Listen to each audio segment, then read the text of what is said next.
Praise lord. దేవుని నామములో అందరికీ వందనాలు.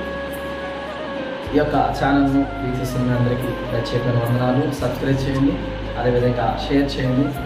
నా ఛానల్కి చాలామంది శత్రువులు కూడా ఉన్నారు. నా యూట్యూబ్ ఛానల్ మీద స్ట్రైక్ వేస్తున్నారు. ఒక ఛానల్ అయితే ఆగిపోయి వారం అవుతుంది, ఇంకొక వారం స్ట్రైక్లో ఉంటుంది. దేవుని ఒక మాటను మీతో పంచుకోవాలనుకుంటున్నాను.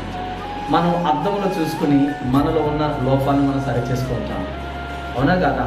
ఎక్కడ పౌడర్ ఎక్కువైపోయింది, తల సరిగా ఉందా లేదా, లిప్స్టిక్ ఎక్కువైపోయిందా, ఇలా మనం సరి చేసుకుంటాం. కానీ మన అంతర్భాగంలో ఉన్న పాపాలని ఎవరు సరి చేస్తారండి?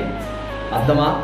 ఈ జీవ గ్రంథం అనే ప్రతిబింబంలో, ఈ పరిశుద్ధ గ్రంథంలో నీవు చదువుతున్నప్పుడు నీ లోపాలు కనబడుతుంటాయి. నువ్వు సోమరపోతు అయితే సోమరపోతువని, నువ్వు త్రాగుబోతు అయితే త్రాగుబోతువని, నువ్వు వ్యభిచారమైతే నీ వ్యభిచారమని, నువ్వు ద్రోహమైతే ద్రోహమని, నువ్వు మోసగడవైతే మోసగడవని ఈ జీవ గ్రంథాన్ని ప్రతిబింబాన్ని చూపిస్తుంది. ప్రతిరోజు దీనిలోనికి వస్తే నువ్వు